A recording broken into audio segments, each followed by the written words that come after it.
ਅਸਲ ਫਾਰਮਰ ਉਹੀ ਆ ਜਿਹੜੇ ਫਾਰਮਰ ਨੇ ਆਪਦੀ ਬੱਕਰੀ ਨੂੰ 24 ਤੋਂ 48 ਘੰਟੇ ਦੇ ਪਹਿਲਾਂ ਸਮਝ ਲਿਆ ਵੀ ਬੱਕਰੀ ਨੂੰ ਮਸਲਾ ਆ ਕੋਈ। ਉਹਨੇ ਉਹਦਾ ਓੜ ਪੋੜ ਕੀਤਾ, ਦੇਸੀ ਇਲਾਜ ਕੀਤਾ ਜਾਂ ਅੰਗਰੇਜ਼ੀ ਇਲਾਜ ਕੀਤਾ, ਲੇਕਿਨ ਕਰ ਲਿਆ। ਫਿਰ ਉਹ ਇਸ ਗੱਲ ਤੋਂ ਬਚ ਜਾਂਦਾ ਵੀ ਉਹ ਬੱਕਰੀ ਤੇ ਮਹਿੰਗੇ ਖਰਚੇ, ਮਹਿੰਗੀਆਂ ਦਵਾਈਆਂ, ਮਹਿੰਗੇ ਡਾਕਟਰ ਸੱਦਣ ਨੂੰ। ਤੇ ਮੇਰੇ ਵੀਰੋ ਅੱਜ ਕੁਝ ਨਿਸ਼ਾਨੀਆਂ ਬੱਕਰੀ ਨੂੰ ਜਿਹੜੀਆਂ ਲਾਹਕ ਹੋ ਜਾਂਦੀਆਂ। ਬੱਕਰੀ, ਹਰ ਬੱਕਰੀ, ਇਹ ਨਹੀਂ ਕੋਈ ਬੱਕਰੀ ਨਹੀਂ, ਹਰ ਬੱਕਰੀ ਤਕਰੀਬਨ 48 ਘੰਟੇ ਪਹਿਲਾਂ ਉਹਦੀਆਂ ਨਿਸ਼ਾਨੀਆਂ ਮੈਂ ਤੁਹਾਨੂੰ ਦੱਸ ਦਿੰਦਾ ਵੀ ਜਿਹੜੀ ਬੱਕਰੀ ਬਿਮਾਰ ਹੋਣ ਦੇ ਕਰੀਬ ਹੁੰਦੀ ਆ ਔਰ ਉਸ ਬੱਕਰੀ ਨੇ ਅੱਲਾ ਨਾ ਕਰੇ ਬਿਮਾਰ ਹੋਣਾ ਹੀ ਹੋਣਾ, ਮਤਲਬ ਉਹਨੂੰ ਕੋਈ ਨਾ ਕੋਈ ਮਸਲਾ ਬਣਨਾ ਹੀ ਆ। ਪਹਿਲੀ ਨਿਸ਼ਾਨੀ ਉਹਦੀ, ਅਗਰ ਤੇ ਜਾਂਦੀ ਹੈ ਬੱਕਰੀ ਚਰਾਈ ਤੇ, ਮਤਲਬ ਬਹੁਤ ਸਾਰੀਆਂ ਬੱਕਰੀਆਂ ਤੁਹਾਡੇ ਕੋਲ ਤੁਸੀਂ ਚਰਾਈ ਤੇ ਬਾਹਰ ਲੈ ਕੇ ਜਾਂਦੇ ਆ, ਸ਼ਾਮ ਨੂੰ ਜਦੋਂ ਤੁਸੀਂ ਵਾਪਸ ਮੁੜਦੇ ਆ ਜਾਂ ਦੁਪਹਿਰ ਦਾ ਟਾਈਮ ਹੁੰਦਾ, ਇੱਕ ਬੱਕਰੀ ਦੂਸਰੀਆਂ ਬੱਕਰੀਆਂ ਨਾਲੋਂ ਵੱਖਰੀ ਹੋ ਜਾਂਦੀ ਆ। ਬਾਕੀ ਸਾਰੀਆਂ ਬੱਕਰੀਆਂ ਚਰਾਈ ਕਰਦੀਆਂ, ਉਹ ਇੱਕ ਬੱਕਰੀ ਇੱਕ ਸਾਈਡ ਤੇ ਹੋ ਕੇ ਖੜੀ ਹੋ ਜਾਂਦੀ ਜਾਂ ਬਹਿ ਜਾਂਦੀ। ਤੇ ਤੁਹਾਨੂੰ ਸਮਝ ਜਾਣਾ ਚਾਹੀਦਾ ਵੀ ਉਸ ਬੱਕਰੀ ਨੂੰ ਕੋਈ ਮਸਲਾ, ਕੋਈ ਨੁਕਸ ਆ। ਅਗਰ ਅਸੀਂ ਬੱਕਰੀਆਂ ਨਹੀਂ ਚਰਾਈ ਤੇ ਲੈ ਕੇ ਜਾਂਦੇ, ਬਿਲਫਰਜ਼ ਅਸੀਂ ਬੱਕਰੀਆਂ ਘਰ ਹੀ ਰੱਖਦੇ ਤੇ ਫਿਰ ਸਾਨੂੰ ਵੀ ਤਾਂ ਵੀ ਪਤਾ ਲੱਗ ਜਾਣਾ ਚਾਹੀਦਾ ਵੀ ਬੱਕਰੀ ਨੂੰ ਕੋਈ ਮਸਲਾ ਹੈ। ਵੀ ਤੁਹਾਨੂੰ ਪਿਛਲੇ ਦਿਨ ਪੱਠੇ ਪਾਏ ਸੀ ਅਸੀਂ ਬੱਕਰੀ ਨੂੰ, ਉਹਦੀ ਚਰਾਈ ਠੀਕ ਸੀ, ਉਹਦੀ ਤਬੀਅਤ ਠੀਕ ਸੀ, ਉਹਦੀ ਅਗਾਲੀ ਦਾ ਟਾਈਮ ਠੀਕ ਸੀ, ਦਾਣਾ ਪੀਣਾ ਖਾਂਦੀ ਠੀਕ ਸੀ, ਲੇਕਿਨ ਅੱਜ ਕੀ ਹੋ ਗਿਆ ਇਹਨੂੰ?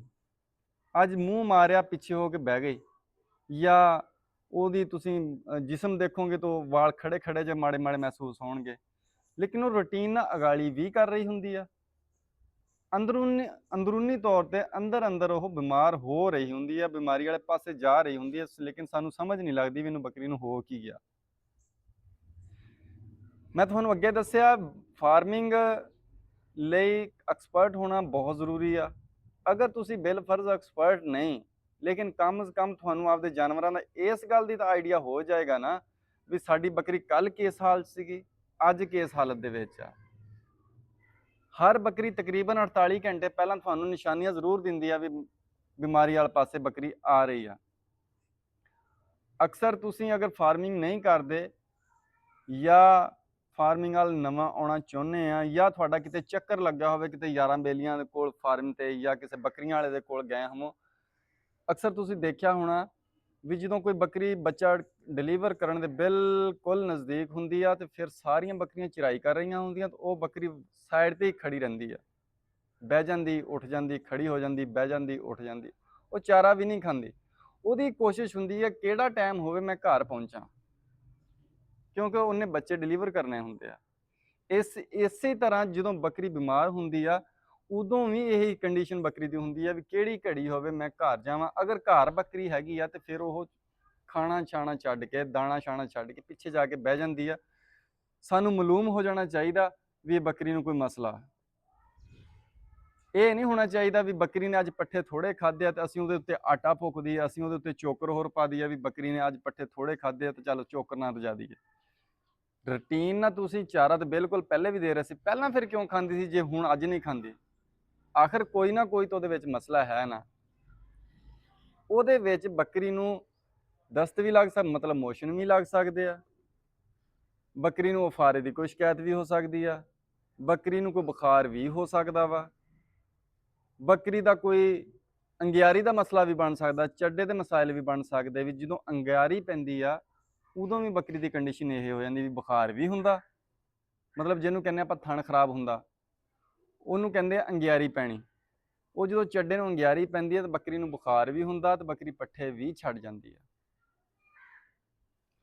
ਸਾਨੂੰ ਇਹਨਾਂ ਚੀਜ਼ਾਂ ਨੂੰ ਕਵਰ ਕਰਨ ਲਈ ਐਕਸਪਰਟ ਹੋਣਾ ਜ਼ਰੂਰੀ ਆ। ਸਾਨੂੰ ਇਸ ਚੀਜ਼ਾਂ ਸਾਰੀਆਂ ਸਿੱਖਣੀਆਂ ਚਾਹੀਦੀਆਂ। ਸਾਨੂੰ ਪਤਾ ਹੀ ਉਦੋਂ ਲੱਗਦਾ ਜਦੋਂ ਬੱਕਰੀ ਬਿਲਕੁਲ ਬਿਮਾਰ ਹੋ ਗਈ ਹੁੰਦੀ ਹੈ ਵੀ ਸਵੇਰੇ ਮਤਲਬ ਹੌਲੀ ਬਿਮਾਰ ਹੁੰਦੀ ਅਸੀਂ ਸਟੈਪ ਬਾਏ ਸਟੈਪ ਅਸੀਂ ਨਿਗਰਾਨੀ ਨਹੀਂ ਰੱਖਦੇ। ਅਸੀਂ ਕਹਿੰਦੇ ਚਲੋ ਕੋਈ ਨਹੀਂ, ਅੱਜ ਇਹਨੂੰ ਭੁੱਖ ਥੋੜੀ ਹੋਊਗੀ, ਥੋੜੇ ਖਾਦੇ। ਥੋੜੇ ਵਾਲੀ ਗੱਲ ਨਹੀਂ, ਉਹਨੂੰ ਕੋਈ ਅੰਦਰੂਨੀ ਮਸਲਾ ਜਿਹਦੀ ਵਜ੍ਹਾ ਤੋਂ ਬੱਕਰੀਆਂ ਆਹਿਸਤਾ ਆਹਿਸਤਾ ਪਿੱਛੇ ਜਾ ਰਹੀਆਂ, ਮੋਟੀਆਂ ਵੀ ਨਹੀਂ ਹੋ ਰਹੀਆਂ। ਤੁਸੀਂ ਪੱਠੇ ਪਾਈ ਜਾਂਦੇ ਆ, ਚਾਰੇ ਪਾਈ ਜਾਂਦੇ ਆ, ਵੰਡੇ ਪਾਈ ਜਾਂਦੇ ਆ, ਬੱਕਰੀਆਂ ਮੋਟੀਆਂ ਨਹੀਂ ਹੁੰਦੀਆਂ। ਆਖਰ ਕੋਈ ਨਾ ਕੋਈ ਸ਼ਾਇਦ ਛੁਪੀ ਆ ਨਾ। ਜਿਹਦੀ ਵਜ੍ਹਾ ਤੋਂ ਬੱਕਰੀ ਮੋਟੀ ਵੀ ਨਹੀਂ ਹੁੰਦੀ, ਬੱਕਰੀ ਤੁਹਾਡੀ ਚਾਰਾ ਵੀ ਨਹੀਂ ਪੂਰਾ ਖਾਂਦੀ, ਬੱਕਰੀ ਤੁਹਾਡੀ ਕੁੱਖ ਵੀ ਨਹੀਂ ਕੱਢਦੀ, ਬੱਕਰੀ ਤੁਹਾਡੀ ਖੁਸ਼ ਵੀ ਨਹੀਂ ਗੀ। ਮੇਰੇ ਵੀਰੋ, ਇਹ ਸਾਰੀਆਂ ਬਿਮਾਰੀਆਂ ਜਿਹੜੀਆਂ 24 ਘੰਟੇ 48 ਘੰਟੇ ਪਹਿਲਾਂ ਵਾਲੀਆਂ ਬਿਮਾਰੀਆਂ ਬੱਕਰੀ ਜ਼ਾਹਰ ਕਰਦੀ ਆ, ਉਹਨਾਂ ਲਈ ਆਪਾਂ ਇੱਕ ਦੇਸੀ ਜਿਹਾ ਸੌਖਾ ਜਿਹਾ ਇਲਾਜ ਆ। ਹਰ ਘਰ ਦੇ ਵਿੱਚ ਤਕਰੀਬਨ ਉਹ ਚੀਜ਼ਾਂ ਹੁੰਦੀਆਂ, ਮੈਂ ਅੱਗੇ ਵੀਡੀਓ ਵੀ ਬਣਾਈ ਆ ਵੀ ਉਹ ਚੀਜ਼ਾਂ ਲਾਜ਼ਮੀ ਰੱਖਣੀਆਂ ਚਾਹੀਦੀਆਂ। ਕੋਈ ਏਡੀਆਂ ਮਹਿੰਗੀਆਂ ਚੀਜ਼ਾਂ ਨਹੀਂ ਆ, ਕੋਈ ਏਡੀਆਂ ਜਦੀਦ ਸ਼ੈਆਂ ਨਹੀਂ ਆ ਵੀ ਸਾਨੂੰ ਜਦੀਦ ਸ਼ੈ ਦੀ ਜ਼ਰੂਰਤ ਆ। ਸੌਂਫ, ਗੁੜ ਤੇ ਕਾਲਾ ਨਮਕ, ਇਹ 4 ਸ਼ੈਆਂ ਮੇਰਾ ਵੀਰ ਤੁਹਾਡੇ ਕੋਲ ਹੋਣਗੀਆਂ, ਮੌਜੂਦ ਹੋਣਗੀਆਂ, ਤੇ ਤੁਸੀਂ ਬੱਕਰੀ ਦੀ ਕੈਫੀਅਤ ਜੂੰ ਹੀ ਦੇਖੀ, ਜੂੰ ਹੀ ਉਹ 4 ਚਮਚੀਆਂ ਕੁੱਟ ਕੇ ਸਾਰੀਆਂ ਚੀਜ਼ਾਂ ਦਾ ਪੇਸਟ ਮਿਕਸ ਕਰੋ, ਮਿਕਸ ਕਰਕੇ ਬੱਕਰੀ ਨੂੰ ਖਿਲਾ ਦਿਓ। ਅੱਲਾ ਦੇ ਫਜ਼ਲ ਦੇ ਨਾਲ, ਅੱਲਾ ਦੇ ਹੁਕਮ ਦੇ ਨਾਲ ਬੱਕਰੀ ਤੁਹਾਡੀ ਠੀਕ ਕੋਈ 4-5 ਘੰਟੇ ਬਾਅਦ ਬਿਲਕੁਲ ਤੰਦਰੁਸਤ ਹੋ ਜਾਊਗੀ। ਜੇ ਅਗਰ ਉਹਦੀ ਬਿਮਾਰੀ, ਉਹਦੇ ਜਿਸਮ ਦੇ ਵਿੱਚ ਕੋਈ ਮਤਲਬ ਬਿਮਾਰੀ ਦਾ ਅਟੈਕ ਹੈ ਆ ਵੀ ਰਿਹਾ ਵਾ, ਉਹ ਵੀ ਖਤਮ ਹੋ ਜਾਏਗਾ। ਕਿਉਂਕਿ ਸੌਂਫ ਤੇ ਜਵੈਣ ਇੱਕ ਐਸੀ ਸ਼ੈ ਮਿਹਦੇ ਦੇ ਵਿੱਚ ਜਾ ਕੇ ਹਰ ਉਹ ਬਿਮਾਰੀ ਨੂੰ ਬਾਹਰ ਕੱਢ ਦਿੰਦੀ। ਜਵੈਣ ਅੰਦਰ ਜਾਂਦੀ ਆ, ਬੱਕਰੀ ਨੂੰ ਪਸੀਨਾ ਆਉਂਦਾ ਵਾ, ਬੱਕਰੀ ਦਾ ਜੇ ਕੋਈ ਟੈਂਪਰੇਚਰ ਵੀ ਹੋ ਰਿਹਾ ਹੁੰਦਾ ਉਹ ਵੀ ਬਾਹਰ ਕੱਢ ਦਿੰਦੀ ਆ। ਲੇਕਿਨ ਸਾਨੂੰ ਇਹ ਗੱਲਾਂ ਪਤਾ ਹੀ ਨਹੀਂ। ਅਸੀਂ ਜਦੋਂ ਦੇਖਦੇ ਰਹਿੰਦੇ ਆ ਵੀ ਬੱਕਰੀ ਅੱਛਾ ਸਵੇਰ ਨੂੰ ਸਹੀ, ਅੱਛਾ ਸ਼ਾਮ ਨੂੰ ਸਹੀ, ਲੇਕਿਨ ਉਹ ਆਖਰ ਬਿਮਾਰ ਹੋ ਜਾਂਦੀ। ਫਿਰ ਅਸੀਂ ਡਾਕਟਰ ਨੂੰ ਫੋਨ ਕਰਦੇ ਹਾਂ, ਡਾਕਟਰ ਆਉਂਦਾ, ਡਾਕਟਰ ਸਾਡੇ ਕੋਲ 3000-5000 ਰੁਪਈਆ ਲੈ ਕੇ ਚੱਲ ਜਾਂਦਾ। ਬੱਕਰੀ ਤਾਂ ਸਾਡੀ ਖੈਰ ਠੀਕ ਹੋ ਜਾਂਦੀ ਆ, ਲੇਕਿਨ 5000 ਤਾਂ ਨਹੀਂ ਨਾ ਮੁੜਦਾ। ਤਾਂ ਉਹਦੇ ਨਾਲੋਂ ਬਿਹਤਰ ਨਹੀਂ ਵੀ ਅਸੀਂ ਘਰ ਗੁੜ, ਜਵੈਣ, ਸੌਂਫ ਰੱਖੀਏ, ਕਾਲਾ ਨਮਕ ਰੱਖੀਏ। ਬੱਕਰੀ ਜਿਸ ਬੰਦੇ ਨੇ ਫਾਰਮਿੰਗ ਕਰਨੀ ਹੈ ਮੇਰੇ ਵੀਰੋ, ਉਹ ਕੋ ਹਰ ਸ਼ੈ ਅਵੇਲ ਹੋਣੀ ਚਾਹੀਦੀ ਹੈ। ਉਹ ਹਰ ਮੌਕੇ ਤੇ ਹਰ ਟਾਈਮ ਤੇ ਹੋਣੀ ਚਾਹੀਦੀ ਆ। ਕੁਝ ਚੀਜ਼ਾਂ ਐਸੀਆਂ ਹੁੰਦੀਆਂ ਜਿਹੜੀਆਂ ਵਕਤੀ ਬੱਕਰੀ ਨੂੰ ਦੇ ਦੋਗੇ ਤਾਂ ਤੁਹਾਡੀ ਬੱਕਰੀ ਸਿਕਿਉਰ ਹੋ ਜਾਂਦੀ ਹੈ, ਬੱਕਰੀ ਤੁਹਾਡੀ ਬਿਮਾਰ ਨਹੀਂ ਹੁੰਦੀ। ਮੈਂ ਅਕਸਰ ਇਹ ਗੱਲ ਕਰਦਾ ਹੁੰਦਾ ਵੀ ਅਗਰ ਤੁਹਾਡੀ ਬੱਕਰੀਆਂ ਦੀ ਡਾਈਟ ਅੱਛੀ ਆ, ਤੁਹਾਡੀ ਬੱਕਰੀਆਂ ਦੀ ਖੁਰਾਕ ਅੱਛੀ ਆ, ਤੇ ਤੁਹਾਡੇ ਕੋਲ ਇਹ ਚੀਜ਼ਾਂ ਨਹੀਂ ਨਾ ਹੈਗੀਆਂ, ਤੇ ਤੁਸੀਂ ਕਾਮਯਾਬ ਫਾਰਮਰ ਨਹੀਂ। ਮਕਸਦ ਇਹ ਨਹੀਂ ਹੁੰਦਾ ਵੀ ਇਕੱਲੇ ਪੱਠੇ ਪਾ ਲੈ, ਰਜਾ ਲਈਆਂ, ਵੰਡੇ ਪਾ ਲੈ, ਦੁੱਧ ਚੋ ਲਿਆ, ਇਹ ਚੀਜ਼ਾਂ ਨਹੀਂ ਹੁੰਦੀਆਂ। ਜਿਹੜੀਆਂ ਚੀਜ਼ਾਂ ਸਿੱਖਣ ਵਾਲੀਆਂ ਉਹ ਸਿੱਖਣੀਆਂ ਚਾਹੀਦੀਆਂ ਵੀ ਆ। ਗੁੜ, ਸੌਂਫ, ਜਵੈਣ, ਕਾਲਾ ਨਮਕ। ਅਗਰ ਬੱਕਰੀ ਨੂੰ ਮਿਹਦੇ ਦਾ ਕੋਈ ਮਸਲਾ ਵਾ, ਮਤਲਬ ਤੁਸੀਂ ਦੇਖਿਆ, ਤੁਹਾਨੂੰ ਅੰਦਾਜ਼ਾ ਹੋ ਗਿਆ ਬੱਕਰੀ ਦੇਖ ਕੇ ਵੀ ਬੱਕਰੀ ਸਾਡੀ ਅਗਾਲੀ ਘੱਟ ਕਰਦੀ ਪਈ ਆ, ਵੀ ਅਗਾਲੀ ਨੂੰ ਇੰਨਾ ਟਾਈਮ ਨਹੀਂ ਦਿੰਦੀ ਪਈ, ਚੁੱਪ ਕਰਕੇ ਬੈਠੀ ਆ, ਬੁੱਕਲ ਜੀ ਮਾਰ ਕੇ ਬੈਠੀ ਆ, ਤੇ ਚੁੱਪ ਕਰਕੇ ਸੌਂਫ, ਗੁੜ, ਜਵੈਣ ਕੁੱਟੋ, ਕੁੱਟ ਕੇ ਤੇ 3 ਤੋਂ 4 ਚਮਚੀਆਂ ਬੱਕਰੀ ਨੂੰ ਖਿਲਾ ਦਿਓ। ਬੱਕਰੀ ਮਾਸ਼ਾਅੱਲਾ ਫਿੱਟ ਹੋ ਜਾਊਗੀ, ਸੈੱਟ ਹੋ ਜਾਊਗੀ। ਅਲਹਮਦੁਲਿਲਾ, ਅੱਲਾ ਖੈਰ ਕਰੇ। ਅਗਰ ਬੱਕਰੀ ਨੂੰ ਫਾਰਾ ਹੋ ਗਿਆ ਵਾ, ਬੇਲਫਰਜ਼ ਅੱਲਾ ਨਾ ਕਰੇ, ਅਗਰ ਬੱਕਰੀ ਨੂੰ ਫਾਰਾ ਹੋ ਗਿਆ ਵਾ, ਸਰੋਂ ਦਾ ਤੇਲ ਲੈ ਲਓ। ਉਹ ਮੈਂ ਅੱਗੇ ਵੀਡੀਓ ਬਣਾਈ, ਸਰੋਂ ਦਾ ਤੇਲ ਲੈ ਲਓ, 20 cc ਪਾਣੀ ਗਰਮ ਕਰੋ, ਅੱਧੀ ਪਿਆਲੀ ਵਿੱਚ ਤੇ 1 ਚਮਚੀ ਵਿੱਚ ਨਮਕ ਪਾਵੋ, ਬੱਕਰੀ ਨੂੰ ਦੇ ਦਿਓ, ਬੱਕਰੀ ਦਾ ਫਾਰਾ ਖਤਮ ਹੋ ਜਾਊਗਾ। ਅਗਰ ਬੇਲਫਰਜ਼ ਬੱਕਰੀ ਨੂੰ ਕੋਈ ਮਤਲਬ ਗਰਮੀ ਮਹਿਸੂਸ ਹੋ ਰਹੀ ਆ, ਤੁਹਾਨੂੰ ਇਹ ਫੀਲ ਹੋਇਆ ਵੀ ਬੱਕਰੀ ਨੂੰ ਗਰਮੀ ਮਹਿਸੂਸ ਹੁੰਦੀ ਪਈ ਆ, ਤੇ ਉਹ ਤੁਸੀਂ ਪੁਦੀਨਾ ਲੈ ਲਓ, ਨਿੰਬੂ ਲੈ ਲਓ, ਉਹਦਾ ਰਸ ਜਿਹਾ ਬਣਾ ਕੇ, ਪੇਸਟ ਬਣਾ ਕੇ, ਪਾਣੀ ਮਿੱਠਾ ਬਣਾ ਕੇ ਤੇ ਉਹ ਬੱਕਰੀ ਨੂੰ ਪਿਲਾ ਦਿਓ 1 ਗਲਾਸ। तो बकरी की गर्मी खत्म हो जाएगी। जी स्ट्रैस गर्मी की हीट स्ट्रोक जिन्होंने कहते हैं वो आई है बकरी की, भी खत्म हो जाएगी।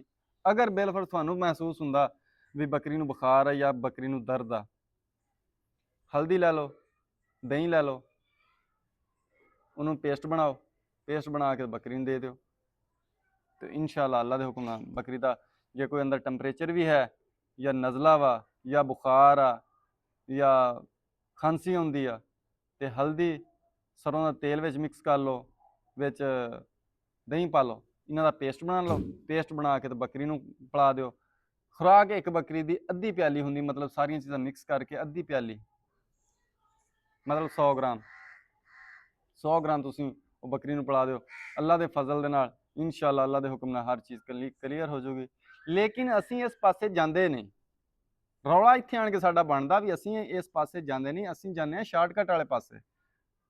ਅਸੀਂ ਫਾਰਮਿੰਗ ਤੇ ਸ਼ੁਰੂ ਕਰ ਲਈ, ਅਸੀਂ ਬੱਕਰੀ ਤੇ ਲੈ ਕੇ ਘਰ ਰੱਖ ਲਈ, ਲੇਕਿਨ ਅਸੀਂ ਨੂੰ ਪਤਾ ਵੀ ਨਹੀਂ ਕਿਸੇ ਗੱਲ ਦਾ ਵੀ ਅਸੀਂ ਕਰਨਾ ਹੁਣ ਕੀ ਆ। ਮੇਰੇ ਵੀਰੋ ਬੱਕਰੀ ਰੱਖ ਲਵੋ, ਲੇਕਿਨ ਹੋਸ਼ ਦੇ ਨਾਖਨ ਲਵੋ। ਵੀਡੀਓਜ਼ ਲੋਕਾਂ ਦੀਆਂ ਦੇਖਿਆ ਕਰੋ, ਸੁਣਿਆ ਕਰੋ। ਮੈਂ ਨਹੀਂ ਕਹਿੰਦਾ ਮੇਰੀ ਦੇਖੋ ਵੀਡੀਓ, ਜਿਹੜੀ ਵੀਡੀਓ ਤੁਹਾਨੂੰ ਚੰਗੀ ਲੱਗੇ ਉਹ ਦੇਖੋ, ਦੇਖ ਕੇ ਉਦੋਂ ਅਪਲਾਈ ਕਰੋ, ਲੇਕਿਨ ਕੋਸ਼ਿਸ਼ ਕਰੋ ਸੌਖੇ ਵਾਲੇ ਪਾਸੇ ਆਵੋ, ਨਾ ਕਿ ਔਖੇ ਵਾਲੇ ਪਾਸੇ ਜਾਓ। ਹਰ ਬੰਦਾ ਫਾਰਮਿੰਗ ਤੇ ਕਰਨਾ ਚਾਹੁੰਦਾ, लेकिन फार्मिंग के कोई असूल भी आ, फार्मिंग के कोई तरीके भी आ। ਅਗਰ ਅਸੀਂ ਆਪਣੀਆਂ ਬੱਕਰੀਆਂ ਨੂੰ ਸਿਕਿਉਰ ਨਹੀਂ ਕਰਾਂਗੇ ਤਾਂ ਸਾਡਾ ਪ੍ਰੋਫਿਟ ਥੱਲੇ ਜਾਣਾ। ਅਗਰ ਸਾਡੀਆਂ ਬੱਕਰੀਆਂ ਬਾਰ-ਬਾਰ ਬਿਮਾਰ ਹੁੰਦੀਆਂ, ਬਾਰ-ਬਾਰ ਅਸੀਂ ਡਾਕਟਰ ਨੂੰ ਸੱਦਦੇ ਹਾਂ, ਤਾਂ ਬੱਕਰੀਆਂ ਸਾਡੀਆਂ ਸਮਝ ਲਓ ਪ੍ਰੋਫਿਟ ਸਾਡਾ ਹੀ ਪ੍ਰੋਫਿਟ ਖਿੱਚ ਰਹੀਆਂ। ਨੁਕਸਾਨ ਕਿਹਨੂੰ ਹੁੰਦਾ? ਸਾਨੂੰ ਹੁੰਦਾ। ਅਸੀਂ ਇਹ ਗੱਲ ਆਪਣੇ ਦਿਮਾਗ 'ਚ ਬਿਠਾਉਂਦੇ ਹੀ ਨੇ। ਮੇਰੇ ਵੀਰੋ, ਫਾਰਮਿੰਗ ਕਰਨੀ ਆ, ਫਾਰਮਿੰਗ ਤੁਸੀਂ ਬੱਕਰੀ ਲਿਆਉਣ ਤੋਂ ਪਹਿਲਾਂ ਤੁਹਾਡੇ ਘਰ ਸੌਂਫ ਹੋਵੇ, ਗੁੜ ਹੋਵੇ, ਜਵੈਣ ਹੋਵੇ, ਕਾਲਾ ਨਮਕ ਹੋਵੇ, ਸਰੋਂ ਦਾ ਤੇਲ ਹੋਵੇ। ਇਹ 5 ਚੀਜ਼ਾਂ ਤੁਹਾਡੇ ਘਰ ਲਾਜ਼ਮੀ ਹੋਣੀਆਂ ਚਾਹੀਦੀਆਂ। ਹਲਦੀ ਤਾਂ ਆਮ ਤੌਰ ਤੇ ਘਰਾਂ 'ਚ ਹੁੰਦੀ ਆ। ਇਹ 5 ਚੀਜ਼ਾਂ ਬੱਕਰੀ ਲਿਆਉਣ ਤੋਂ ਵੀ ਪਹਿਲਾਂ ਤੁਹਾਡੇ ਘਰ ਹੋਣ। ਬੱਕਰੀ ਬਿਮਾਰ ਹੋਵੇ ਜਾਂ ਨਾ ਹੋਵੇ, ਇਸ ਗੱਲ ਨੂੰ ਭੁੱਲ ਜਾਓ ਸਾਡੀ ਬੱਕਰੀ ਬਿਮਾਰ ਹੋਣੀ। ਬੱਕਰੀ ਬਿਮਾਰ ਹੋਵੇ ਜਾਂ ਨਾ ਹੋਵੇ, ਤੁਸੀਂ ਆਪਣੀ ਬੱਕਰੀ ਨੂੰ ਲਾਜ਼ਮੀ ਇੱਕ ਤੋਂ ਦੂਸਰੇ ਦਿਨ ਸੌਂਫ, ਜਵੈਣ, ਗੁੜ, ਕਾਲਾ ਨਮਕ ਕੁੱਟ ਕੇ ਰੱਖ ਲਓ। 2 ਚਮਚੀਆਂ ਡੇਲੀ ਤੇ ਨਹੀਂ, ਇੱਕ ਦਿਨ ਛੱਡ ਕੇ ਇੱਕ ਦਿਨ, 2 ਦਿਨ ਛੱਡ ਕੇ ਇੱਕ ਦਿਨ, ਹਫ਼ਤੇ 'ਚ 2 ਵਾਰੀ, ਮਤਲਬ ਰੂਟੀਨ ਰੱਖੋ। ਇਹ ਨਾ ਕਰੋ ਵੀ ਕੁਛ ਖਿਲਾਇਆ ਹੀ ਨਹੀਂ ਬੱਕਰੀ ਨੂੰ, ਉਹ ਬੱਕਰੀ ਸਿਰਫ ਪੱਠੇ ਖਾ ਰਹੀ ਆ। ਅਕਸਰ ਉਹਨਾਂ ਨਾਲ ਲੋਕਾਂ ਨਾਲ ਹੁੰਦਾ ਇਹ, ਜਿਹੜੇ ਲੋਕ ਆਟਾ ਖਿਲਾਉਂਦੇ, ਚੋਕਰ ਖਿਲਾਉਂਦੇ ਤੂੜੀਆਂ 'ਚ ਰਲਾ ਰਲਾ ਕੇ, ਜਾਂ ਕੋਈ ਹੋਰ ਚੀਜ਼ ਐਸੀ ਖਿਲਾਉਂਦੇ ਜਿਹਦੇ ਨਾਲ ਬੱਕਰੀ ਦਾ ਮਿਹਦਾ ਰੁਕਣ ਦੀ ਕੋਸ਼ਿਸ਼ ਕਰਦਾ। ਹਮੇਸ਼ਾ ਜਦੋਂ ਇਨਸਾਨਾਂ ਤਰ੍ਹਾਂ, ਜਿੱਦਾਂ ਆਪਾਂ ਇਨਸਾਨ ਆ ਵੀ ਮਿਹਦਾ ਰੁਕਿਆ, ਹਰ ਬਿਮਾਰੀ ਮਿਹਦੇ ਤੋਂ ਸ਼ੁਰੂ ਹੁੰਦੀ, ਬੱਕਰੀ ਵੀ ਇਸੇ ਤਰ੍ਹਾਂ ਹੀ ਹੈ। ਜਦੋਂ ਬੱਕਰੀ ਦਾ ਮਿਹਦਾ ਖਰਾਬ ਹੋਣਾ, ਬਿਮਾਰੀ ਉਦੋਂ ਹੀ ਸ਼ੁਰੂ ਹੋਣੀ। ਲੇਕਿਨ ਸਾਨੂੰ ਇਸ ਗੱਲ ਦੀ ਸਮਝ ਨਹੀਂ ਆਉਂਦੀ। ਅਸੀਂ ਬੱਕਰੀ ਲਿਆ ਕੇ ਰੱਖ ਲਈ, ਅਸੀਂ ਡਾਕਟਰ ਨੂੰ ਫੋਨ ਕਰਕੇ ਬਹਿ ਜਾਂਦੇ ਵੀ ਅਸੀਂ ਯਾਰ ਸਾਡੀ ਬੱਕਰੀ ਨੂੰ ਆਹ ਮਸਲਾ ਬਣ ਗਿਆ। ਕਮ ਸੇ ਕਮ ਆਪਣੇ ਦਿਮਾਗ ਤੇ ਜ਼ੋਰ ਤਾਂ ਪਾ ਕੇ ਦੇਖੋ ਇੱਕ ਵਾਰੀ। ਮੈਂ ਤੁਹਾਨੂੰ ਅੱਗੇ ਵੀ ਦੱਸਿਆ, ਜੋ ਚੀਜ਼ਾਂ ਆਪਦੇ ਤੇ ਤੁਸੀਂ ਅਪਲਾਈ ਕਰਦੇ ਹੋ ਬਿਮਾਰ ਹੁੰਦੇ ਆ, ਉਹੀ ਤੁਸੀਂ ਬੱਕਰੀ ਤੇ ਕਰੋ। ਸੇਮ ਕੰਡੀਸ਼ਨ ਬੱਕਰੀ ਵਾਲੀ। ਜੋ ਇਨਸਾਨ ਚਾਹੁੰਦਾ, ਜੋ ਇਨਸਾਨ ਦਾ ਦਿਲ ਕਰਦਾ, ਹੁਣ ਇਨਸਾਨ ਦਾ ਪੱਠੇ ਖਾਣ ਨੂੰ ਤਾਂ ਖੈਰ ਨਹੀਂ ਦਿਲ ਕਰਦਾ, ਲੇਕਿਨ ਮਿਹਦੇ ਦੇ ਲਿਹਾਜ਼ ਨਾਲ ਮੈਂ ਕਹਿੰਦਾ, ਅਗਰ ਬੰਦੇ ਦਾ ਮਿਹਦਾ ਰੁਕ ਜਾਵੇ, ਬੰਦਾ ਬਿਮਾਰ। ਬੱਕਰੀ ਦਾ ਰੁਕ ਜਾਵੇ, ਬੱਕਰੀ ਬਿਮਾਰ। ਨਜ਼ਲਾ ਜ਼ੁਕਾਮ ਬੰਦੇ ਨੂੰ ਹੋ ਗਿਆ, ਭੁੱਖ ਨਹੀਂ ਲੱਗਦੀ, ਰੋਟੀ ਨੂੰ ਖਾਣ ਨੂੰ ਦਿਲ ਨਹੀਂ ਕਰਦਾ। ਬੱਕਰੀ ਨੂੰ ਨਜ਼ਲਾ ਜ਼ੁਕਾਮ ਹੋ ਗਿਆ, ਉਹਨੇ ਵੀ ਪੱਠੇ ਨਹੀਂ ਖਾਣੇ, ਵੰਡਾ ਨਹੀਂ ਖਾਣਾ। ਬੰਦੇ ਨੂੰ ਮੋਸ਼ਨ ਲੱਗੇ ਆ ਤਾਂ ਵੀ ਬੰਦਾ ਕਮਜ਼ੋਰ, ਬੱਕਰੀ ਨੂੰ ਮੋਸ਼ਨ ਲੱਗੇ, ਬੱਕਰੀ ਕਮਜ਼ੋਰ। ਇਹ ਕੋਈ ਅਲਜਬਰਾ ਨਹੀਂ। ਇਹ ਮੇਰੇ ਵੀਰੋ ਤੁਹਾਨੂੰ ਸਮਝਣਾ ਪੈਣਾ, ਸਿੱਖਣਾ ਪੈਣਾ। ਬੱਕਰੀ ਫਾਰਮਿੰਗ ਕੋਈ ਔਖੀ ਗੱਲ ਨਹੀਂ, ਮੁਸ਼ਕਿਲ ਬਿਲਕੁਲ ਹੀ ਨਹੀਂ। ਅਗਰ ਤੁਸੀਂ ਫਾਰਮਿੰਗ ਸਮਝ ਲਈ, ਸਿਰਫ ਕੁਝ ਚੀਜ਼ਾਂ ਐਸੀਆਂ ਹੁੰਦੀਆਂ ਜਿਹੜੀਆਂ ਸਾਡੇ ਕੋਲ ਵੀ ਹੁੰਦੀਆਂ, ਸਾਨੂੰ ਪਤਾ ਵੀ ਹੁੰਦਾ, ਲੇਕਿਨ ਸਾਡੀ ਸਮਝ ਹੀ ਨਹੀਂ ਉਦੋਂ ਕੰਮ ਕਰ ਰਹੀ ਹੁੰਦੀ ਵੀ ਅਸੀਂ ਕੀ ਦਈਏ ਬੱਕਰੀ ਨੂੰ। ਸੌਂਫ, ਮੇਰੀ ਗੱਲ ਅੱਜ ਯਾਦ ਰੱਖੋ, ਲਿਖ ਲਓ, ਵਰਕੇ ਤੇ ਲਿਖ ਲਓ, ਵੀਡੀਓ ਸੇਵ ਕਰ ਲਓ। ਸੌਂਫ, ਗੁੜ, ਜਵੈਣ ਤੇ ਕਾਲਾ ਨਮਕ ਤੇ ਹਲਦੀ ਹਰ ਘਰ ਹੀ ਹੁੰਦੀ। ਇਹ 4-5 ਚੀਜ਼ਾਂ ਜੇਸ ਮੇਰਾ ਵੀਰ ਨਹੀਂ ਨਾ ਕਹਿੰਦਾ ਮੈਂ ਇਹ ਨਹੀਂ ਲਿਆ ਸਕਦਾ, ਤੇ ਫਿਰ ਬੱਕਰੀ ਵੀ ਨਾ ਲਿਆਵੇ। ਜਦੋਂ ਤੁਸੀਂ ਇਹ ਚੀਜ਼ਾਂ ਲਾਜ਼ਮੀ ਬੱਕਰੀ ਨਾਲ ਹਫਤੇ ਦੇ ਵਿੱਚ ਰੂਟੀਨ ਰੱਖੋਗੇ, ਤੇ ਇਨਸ਼ਾਅੱਲਾ ਬੱਕਰੀ ਨੂੰ ਮਸਲਾ ਹੀ ਕੋਈ ਨਹੀਂ ਬਣਨ ਲੱਗਾ। ਬੱਕਰੀ ਫਿੱਟ ਹੀ ਨਹੀਂ ਰਹਿਣੀ, ਤੁਹਾਡੀ ਸੋਚ ਹੈ। ਕਈਆਂ ਬੰਦਿਆਂ ਨੇ ਹੁਣ ਸਵਾਲ, ਮੈਂ ਪਰਸੋਂ ਇੱਕ ਇੱਥੇ ਬੈਠਾ ਸੀ, ਮੁੰਡਿਆਂ 'ਚ ਬੈਠਾ ਸੀ, ਤਾਂ ਆਖੇ ਜੀ ਜਿਹੜੇ ਬੰਦੇ ਕੋ ਬੱਕਰੀਆਂ 200, 150, 300 ਬੱਕਰੀ ਆ, ਉਹ ਹੁਣ ਇੱਕ ਇੱਕ ਬੱਕਰੀ ਦਾ ਮੂੰਹ ਕਿੱਦਾਂ ਫੜਦਾ ਫਿਰੇ। ਬਈ ਗੱਲ ਤੇ ਉਹਦੀ, ਮੈਂ ਕਿਹਾ ਜਵਾਨਾ ਗੱਲ ਤੇ ਤੇਰੀ ਹੈਗੀ ਸਿਆਣੀ, ਗੱਲ ਤੇ ਇਦਾਂ ਹੀ ਆ ਵੀ ਹੁਣ ਇੱਕ ਬੱਕਰੀ ਜਿਸ ਬੰਦੇ ਨੇ ਰੱਖੀ ਉਹ ਤਾਂ ਕਰ ਲਊਗਾ, 100 ਗੁੜ ਮੂੰਹ ਫੜ ਕੇ ਦੇ ਦਊਗਾ, ਤੇ ਜਿਹਨੇ 100 ਬੱਕਰੀ ਰੱਖੀ ਜਾਂ 150 ਜਾਂ 200, 300 ਬੱਕਰੀ ਰੱਖੀ, ਉਹ ਕੀ ਕਰੂਗਾ। ਮੈਂ ਕਿਹਾ ਰੁਕ ਜਾ, ਉਹਦਾ ਵੀ ਤੈਨੂੰ ਮੈਂ ਹੱਲ ਦੱਸ ਦਿੰਦਾ। ਜਿਹੜੇ ਫਾਰਮਰ, ਵੱਡੇ ਫਾਰਮਰ ਆ, ਮਤਲਬ 200-250 ਬੱਕਰੀ ਵਾਲੇ, 300 ਬੱਕਰੀ ਵਾਲੇ, 100 ਬੱਕਰੀ ਵਾਲੇ, ਉਹ ਕੀ ਕਰਦੇ ਆ, ਉਹਨਾਂ ਦਾ ਜਿਹੜਾ ਨਿਜ਼ਾਮ ਇਹ ਹੁੰਦਾ ਵਾ, ਉਹ ਫਿਰ ਮੂੰਹ ਨਹੀਂ ਫੜਦੇ ਬੱਕਰੀਆਂ ਦਾ। ਬੱਕਰੀਆਂ ਨੂੰ ਪੱਠੇ ਪਾਏ, ਇੱਕ ਤਸਲੇ ਦੇ ਵਿੱਚ ਪਾਇਆ, ਸਭ ਕੁਝ ਮਿਕਸਚਰ ਕੁੱਟ ਕੇ ਪੱਠਿਆਂ ਦੇ ਉੱਤੇ ਖਿਲਾਰ ਦਿੱਤਾ। ਬੱਕਰੀਆਂ ਬੜੇ ਸ਼ੌਕ ਨਾਲ ਖਾਂਦੀਆਂ ਹੈ। ਤੁਸੀਂ ਇੱਕ ਦਿਨ ਦੋਗੇ, ਦੂਸਰੇ ਦਿਨ ਬੱਕਰੀ ਤੁਹਾਡੇ ਹੱਥੋਂ ਖਾਊਗੀ। ਸੌਂਫ, ਗੁੜ, ਜਵੈਣ, ਕਾਲਾ ਨਮਕ ਜਿਹੜੀ ਚੀਜ਼ ਆ ਨਾ, ਇਹ ਬੱਕਰੀਆਂ ਦੂਸਰੇ ਦਿਨ ਤੁਹਾਡੇ ਹੱਥੋਂ ਖਾਣਗੀਆਂ। ਉਹ ਮੈਂ ਕਿਹਾ ਤਸਲੇ ਨਾਲ ਖੁੱਲੀ 'ਚ ਪਾ ਦਿੰਦੇ ਆ, ਨਾਲ ਹੀ ਉੱਤੋਂ ਬੱਕਰੀਆਂ ਖਾ ਲੈਂਦੀਆਂ। ਬਸ ਇੰਨਾ ਹੀ ਕੰਮ ਆ। ਮਕਸਦ ਤੇ ਇਹ ਆ ਵੀ ਬੱਕਰੀਆਂ ਦੇ ਪੇਟ ਦੇ ਵਿੱਚ ਚਲੇ ਜਾਵੇ, ਉਹ ਜਾਂਦਾ। ਬੱਕਰੀਆਂ ਕਿਉਂਕਿ ਖਾਂਦੀਆਂ ਬੜੇ ਸ਼ੌਕ ਨਾਲ, ਉਹ ਤਾਂ ਬੰਦੇ ਦਾ ਆਪਦਾ ਖਾਣ ਨੂੰ ਦਿਲ ਕਰਦਾ ਜਦੋਂ ਬਣ ਜਾਂਦਾ। ਮੈਂ ਕਹਿੰਦਾ ਤੁਹਾਡਾ ਢਿੱਡ ਦੁਖਦਾ, ਤੁਹਾਡੇ ਪੇਟ ਦੀ ਦਰਦ ਆ, ਤੇ ਤੁਸੀਂ ਅੱਧੀ ਚਮਚੀ ਖਾ ਲਓ, ਤਾਂ ਤੁਸੀਂ ਅੱਧੇ ਘੰਟੇ ਠੀਕ ਹੋ ਜਾਓਗੇ। ਉਹਦੇ ਵਿੱਚ ਕਿਹੜਾ ਕੋਈ ਨਖਾਲਸ ਹੈ। ਖਾਲਸ ਹੈ, ਗੁੜ ਵੀ ਆਪਾਂ ਖਾਂਦੇ, ਇਨਸਾਨ ਖਾਂਦੇ ਆ ਨਾ, ਸੌਂਫ ਆਪਾਂ ਵੀ ਖਾਂਦੇ, ਜਵੈਣ ਆਪਾਂ ਵੀ ਖਾਂਦੇ, ਤੇ ਕਾਲਾ ਨਮਕ ਆਪਾਂ ਵੀ ਖਾਂਦੇ। ਇਹ ਉਹ ਚੀਜ਼ਾਂ ਜਿਹੜੀਆਂ ਮੇਰਾ ਵੀਰ ਸ਼ਾਇਦ ਹੀ ਤੁਹਾਨੂੰ ਕਿਸੇ ਨੇ ਦੱਸੀਆਂ ਹੋਣਗੀਆਂ, ਲੇਕਿਨ ਇਸ ਪਲੇਟਫਾਰਮ ਤੇ ਸ਼ਿਫਾ ਗੋਟ ਫਾਰਮਿੰਗ ਤੇ ਹਰ ਚੀਜ਼ ਸਸਤੀ ਲੱਭੂਗੀ, ਹਰ ਚੀਜ਼ ਸਿੱਖਣ ਨੂੰ ਲੱਭੂਗੀ। ਬੱਕਰੀਆਂ ਨਾ ਮੈਂ ਸੇਲ ਕਰਦਾ, ਨਾ ਮੈਂ ਲੈਣਾ, ਵਪਾਰ ਮੇਰਾ ਹੈਗਾ, ਲੇਕਿਨ ਮੈਂ ਆਪਣੇ ਤੱਕ ਹੀ ਰੱਖਿਆ ਮਹਿਦੂਦ। ਰੋਜ਼ੀ ਕਮਾਉਣੀ, ਲੈ ਲਈ ਵੇਚ ਲਈ, ਲੈ ਲਈ ਵੇਚ ਲਈ, ਇਹਨੂੰ ਕਹਿੰਦੇ ਆ ਫਾਰਮਿੰਗ। ਜਿਹੜੀਆਂ ਮੇਰੇ ਪਿੱਛੇ ਤੁਸੀਂ ਬੱਕਰੀਆਂ ਦੇਖਦੇ ਪਰ 2.5 ਸਾਲ ਪੌਣੇ 3 ਸਾਲ ਪੁਰਾਣੀਆਂ, ਇੱਕ ਪੱਠ ਲਈ ਸੀ, ਉਹਦੇ ਵਿੱਚੋਂ ਸਾਰੀਆਂ ਮਾਸ਼ਾਅੱਲਾ ਬਣੀਆਂ। ਤੇ ਨਿਜ਼ਾਮੇ ਕੁਦਰਤ ਆ, ਅੱਲਾਹ ਤਾਲਾ ਦਿੰਦਾ, ਲੇਕਿਨ ਉਹਦੇ ਲਈ ਸਾਨੂੰ ਤਜਰਬਾ ਹਾਸਲ ਕਰਨ ਦੀ ਬਹੁਤ ਜ਼ਰੂਰਤ ਆ। ਸਾਨੂੰ ਨੁਕਸਾਨ ਹੁੰਦੇ ਆ, ਬਿਲਕੁਲ ਹੁੰਦੇ ਆ। ਮੈਂ ਉਸ ਵਕਤ ਦੇ ਵਿੱਚ ਫਾਰਮਿੰਗ ਸ਼ੁਰੂ ਕੀਤੀ ਜਿਸ ਵਕਤ ਦੇ ਵਿੱਚ ਨੁਕਸਾਨ ਹੁੰਦੇ ਸੀ, ਲੇਕਿਨ ਕੁਝ ਲੱਭਦਾ ਹੀ ਨਹੀਂ ਸੀ ਕੁਝ। ਮਤਲਬ ਹੁਣ ਤਾਂ ਸੋਸ਼ਲ ਮੀਡੀਆ ਤੋਂ ਜਿਹੜੀ ਸ਼ੈ ਮਰਜ਼ੀ ਲੱਭ ਲਓ, ਉਦੋਂ ਕੁਝ ਵੀ ਨਹੀਂ ਸੀ ਹੁੰਦਾ। ਉਦੋਂ ਨੁਕਸਾਨ ਮੈਂ ਕੀਤੇ, ਬਹੁਤ ਕੀਤੇ, ਕਿਉਂਕਿ ਪਤਾ ਵੀ ਨਹੀਂ ਸੀਗਾ, ਨਵਾਂ ਬੰਦਾ ਸੀਗਾ, ਕਿਸੇ ਗੱਲ ਦੀ ਕੋਈ ਹੋ ਨੋ ਨਹੀਂ ਸੀਗੀ। ਮੇਰੇ ਵੀਰੋ, ਅਗਰ ਫਾਰਮਿੰਗ ਕਰਨੀ ਆ, ਸੌਖੀ ਕਰਨੀ ਆ, ਆਪਣੀਆਂ ਬੱਕਰੀਆਂ ਤੰਦਰੁਸਤ ਰੱਖਣੀਆਂ, ਸੌਂਫ ਗੁੜ ਜਵੈਣ ਇਹ ਆਪਣੇ ਫਾਰਮ ਦੇ ਵਿੱਚ ਲਾਜ਼ਮੀ ਰੱਖੋ। ਬੱਕਰੀ ਨੂੰ ਫਾਰਾ ਇਹ ਉਹ ਸਾਰੇ ਨਿਜ਼ਾਮ ਇਹੀ ਸੈੱਟ ਕਰ ਦੇਣੇ, ਇੰਨੇ ਹੀ ਸੈੱਟ ਕਰ ਦੇਣੇ, ਤੁਹਾਨੂੰ ਕਿਸੇ ਉੱਕਾ ਟੈਨਸ਼ਨ ਲੈਣ ਦੀ ਲੋੜ ਨਹੀਂ। ਹਮੇਸ਼ਾ ਮੈਂ ਕਹੀ ਜਾਂਦਾ ਵਾ, ਬਾਰ-ਬਾਰ ਕਹੀ ਜਾਂਦਾ ਵਾ, ਜਦੋਂ ਜਾਨਵਰ ਬਿਮਾਰ ਹੁੰਦਾ, ਜਦੋਂ ਬੰਦਾ ਬਿਮਾਰ ਹੁੰਦਾ, ਮਿਹਦੇ ਦੀ ਵਜ੍ਹਾ ਤੋਂ ਹੁੰਦਾ, ਨਹੀਂ ਤਾਂ ਨਹੀਂ ਹੁੰਦਾ। ਜੋ ਕੋਈ ਮਰਜ਼ੀ ਕਰ ਲਵੇ। ਵੀਡੀਓ ਚੰਗੀ ਲੱਗੇ ਤੇ ਮਾਸ਼ਾਅੱਲਾ ਥੱਲੇ ਜ਼ਰੂਰ ਲਿਖ ਦਿਆ ਕਰੋ ਕਮੈਂਟਾਂ ਦੇ ਵਿੱਚ, ਚਲੋ ਮੇਰੀ ਹੌਸਲਾ ਅਫਜ਼ਾਈ ਹੋ ਜਾਂਦੀ ਆ।